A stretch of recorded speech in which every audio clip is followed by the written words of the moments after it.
In our bulletin this hour, 4 prisoners are still on the run following an escape from the Vinek prison in Makhanda. They're among 7 escapees who fled through a cell window 3 weeks ago. The men are believed to have used a hacksaw blade to cut the steel bars. 3 of them were arrested shortly after the escape. eNCA's Ronald Masinda joins us now with the very latest. Good morning, Ronald. Where are we with the investigations at this point? Well, Mfundo, according to Correctional Service, they've been conducting a preliminary report, so we are hoping to get the findings of that preliminary report. But the pertinent questions are, how did these 7 prisoners manage to escape? I mean, all of which were convicted of rhino poaching and other crimes. So how were they allowed to stay in one cell, all 7 of them? And also, were they given any assistance to escape? We believe that a hacksaw was used for them to get out of prison. Was there a vehicle, escape vehicle outside of prison? Those are some of the questions that we want from Correctional Services. From the police point of view, they were adamant that at least by now all 7 of these escaped prisoners would be rearrested. We only know of 3 rearrests that have taken place. So we will be speaking to the Provincial Police Commissioner later this morning. But for now, though, communities here in Makhanda are living in fear. This is an area where the 3rd prisoner was rearrested. This follows 2 children who identified him, one aged 8 and the other 12. And this man was led to believe that he wanted to get some food as he was hungry. This area is about 25 kilometers away from where the prison escape took place. So I am now joined by an activist here in Seven Fountains to tell us more. Sia, thank you so much for your time. I mean, we spoke to residents here saying that, you know, after what happened here, they don't know if there are other people still living near the bushes. Tell us, what is the situation at the moment? Okay, thank you. The situation at the moment, everyone is so traumatized. Everyone in this area is so traumatized because we've got so many farmers around, we've got game reserves around, we've got a squatter camp where we're living in Seven Fountains, where it's not easy for us to identify each other because of the squatter camp is getting bigger now. And also the issue since the day when the prisoner was arrested here, there is not even a single police or correctional service people to come and say thank you, Seven Fountains.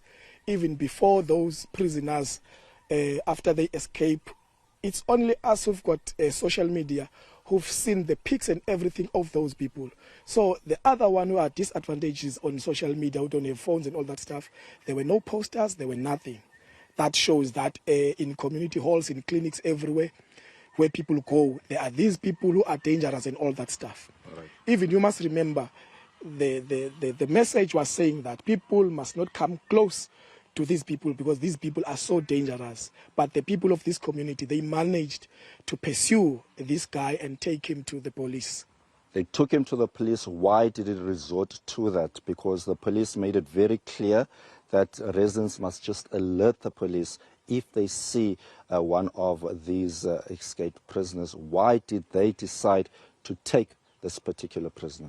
Fortunately, here in Seven Fountains Police, we've got a problem when we are calling the number. Police are not answering the number, even those one who are on duty. They've tried to call the police more than 1.5 hours. Even after when the children, they come to them and say there is a suspicious person who is hiding. They started by calling the police. Police, no one, until they went and find this guy. And they pursued to load this guy to assist him. That guy didn't know the area, and then he was taken to Seven Fountains Police Station. It was 4 o'clock, but the police station was closed by that time. The only police that was there was an off-duty police. And that police didn't even recognize this escaped prison. Even there at the police station, there is not even a single pictures of those prisoners that escaped, you see. So they've managed to take themselves a very dangerous prisoner, driving with them on a bakkie to a Seven Fountains police station. Even there when they arrive, it's Seven Fountains community members who tried to send the picture of these prisoners to other police that they know, because the police that was there didn't recognize the person. So until the other police they sent to other groups, they started to recognize. They just come and fetch the prison and go. They didn't even say, thank you, Seven Fountains. They didn't even come after that. Even this thing arrived to Minister of Correctional Service, arrived to Minister of Police, Undosi. They didn't even do a word. Even those ones, the Seven Fountains captain, they didn't do anything. The one in Makhanda, they didn't do anything to come to this disadvantageous community. Now, just in terms of what you've been saying earlier as well, you say that this is not the only person that has been rearrested in your area. Yes, a Saturday night before this evening, we caught this one. We arrested a person. There was someone in Seven Fountains who was knocking. Also, he was saying he's coming from Mozambique. He's looking for food. He wanted clothes to change. And he was knocking in more than 4 houses. So we came out as community. We called the police. We come out with dogs. We try to search. Finally, we find him. So the police, they came with him. They never understand this person is the one who is a prisoner or not. But they took him to Grahamstown.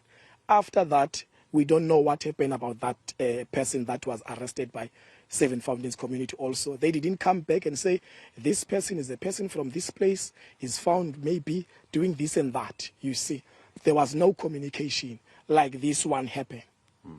Just very lastly, you mentioned that when you arrived at that particular police station, an off-duty officer was there.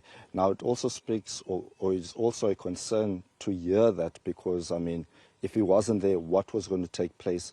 Was the community tempted to take matters into their own hands? Or what other steps were you going to take as a community if that person wasn't taken to prison? You know, it was going to be a very disturbing thing. Because firstly, no one in us who understands that this is a prisoner, first of all, until we see the pictures in others who've got social media. These persons look alike. If you see clearly, those images that were sent, those are shady images that it won't be easy to recognize who is this person. We only recognize that guy, but that Orlando Pirates jersey that was wearing, it's where we started to recognize. Was he not wearing overall? No, he was not wearing overall. He was in his clothes. There are clothes that he was taking a picture, wearing it in black and white. I don't know how did we get those clothes inside the prison. All right. Sia, thank you so much for your time. That was Siyabonga Pasha. He is a community leader here in Seven Fountains. And one of the concerns here, Mfundo, is also the community. When we spoke to them, they saw no signs of actually posters around the area. Usually when fugitives are on the run, you'll usually find that there are posters, the police especially urging members of the public to alert them if they see someone who looks similar to what they've seen on the poster. So there was none of that. And also there are issues of a lack of police visibility in these areas. Sia mentioning earlier that in some occasions people use these areas, these farmlands, as hideouts from police. But the community that we spoke to earlier, they are saying that, you know, they are afraid because, I mean, when that man was identified, they don't know as to maybe perhaps there'll be more of them hiding near these areas. But those are the questions that we'll certainly pose to the police later this morning.